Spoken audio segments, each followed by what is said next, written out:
23 मार्च को कर्नाटक राज्य अनुसूचित जाति आंतरिक आरक्षण दक्षिणपंथी जनजाति संघ बीदर सदाशिव आयोग के अध्यक्ष सेवानिवृत्त न्यायमूर्ति नागमोहन दास से मुलाकात करेगा और सदाशिव आयोग की रिपोर्ट पर आपत्तियां प्रस्तुत करते हुए इसे सही करने का अनुरोध किया। शहर के अंबेडकर सर्कल पर बैंगलोर चलो कार्यक्रम के पर्चे जारी किए गए। इस अवसर पर अध्यक्ष अनिल कुमार बिलदाड़े, बाबू पासवान, अंबादास गायकवाड़, विनोद अप्पे, राजरत्न शिंदे आदि उपस्थित रहे। कैमरामैन पपुराज का कवरेज। चलो चलो चलो चलो बलगೈ ಸಮುದಾಯ ಮಹಾ ಒಕ್ಕೂಟಕ್ಕೆ ಬಲಗೈ ಸಮುದಾಯ ಒಳಪಂಗಡ ಮಹಾ ಒಕ್ಕೂಟಕ್ಕೆ ಅಂದರೆ ಸದಾಶಿವ ಆಯೋಗದ ಒಳ ಮೀಸಲಾತಿ ಕುರಿತು ರಾಜ್ಯದಲ್ಲಿ ಸುಪ್ರೀಂ ಕೋರ್ಟಿನ ತೀರ್ಪಿನಂತೆ ಈ ಒಂದು ಗೊಂದಲದ ವಾತಾವರಣ ನಿರ್ಮಾಣ ಮಾಡಿ ನಮ್ಮ ಸಮುದಾಯಗಳ ಮಧ್ಯದಲ್ಲಿ ಒಡಕನ್ನು ಉಂಟು ಮಾಡತಕ್ಕಂತಹ ಈ ಒಂದು ಸದಾಶಿವ ಆಯೋಗದಲ್ಲಿ ಅಂಕಿಅಂಶಗಳ ಕೊರತೆಯನ್ನು ಹೇಗೆ ಈ ಹಿಂದಿನ ಬಿಜೆಪಿ ಸರ್ಕಾರವನ್ನು ಈ ಬಲಗೈ ಸಮುದಾಯದ ಜನಸಂಖ್ಯೆಯನ್ನು ಕಮ್ಮಿ ತೋರಿಸಿ ನಮ್ಮ ಮೇಲೆ ಏನು ನಿರಂತರವಾಗಿ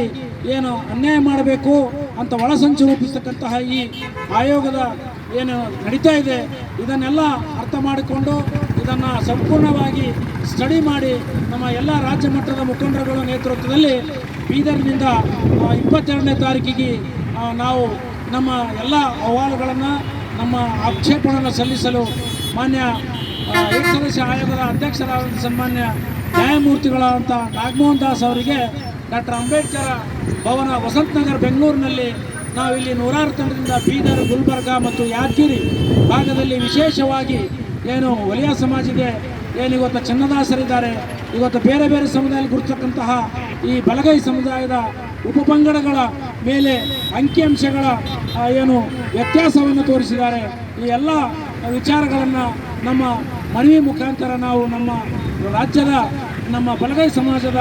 ಸಚಿವರುಗಳಿಗೆ ಮತ್ತು ಮುಖಂಡರುಗಳಿಗೆ ಮತ್ತು ಆಯೋಗದ ಸದಸ್ಯರಿಗೆ ಮನವಿಯನ್ನು ಕೊಡಲಿಕ್ಕೆ ಹೋಗ್ತಾ ಇದ್ದೀವಿ. ಅದರ ಪ್ರಯುಕ್ತ ಇವತ್ತು ನಮ್ಮ ಬೀದರ್ ಜಿಲ್ಲಾ ಬಲಗೈ ಸಮಾಜದ ಒಕ್ಕೂಟದ ವತಿಯಿಂದ ಇವತ್ತು ಈ ಕರಪತ್ರವನ್ನು ಬಿಡುಗಡೆ ಮಾಡಿ ನಾವು ಈ ಮುಂದಿನ ಕಾರ್ಯಕ್ರಮಕ್ಕೆ ಅಣಿಯಾಗ್ತಾ ಇದ್ದೇವೆ.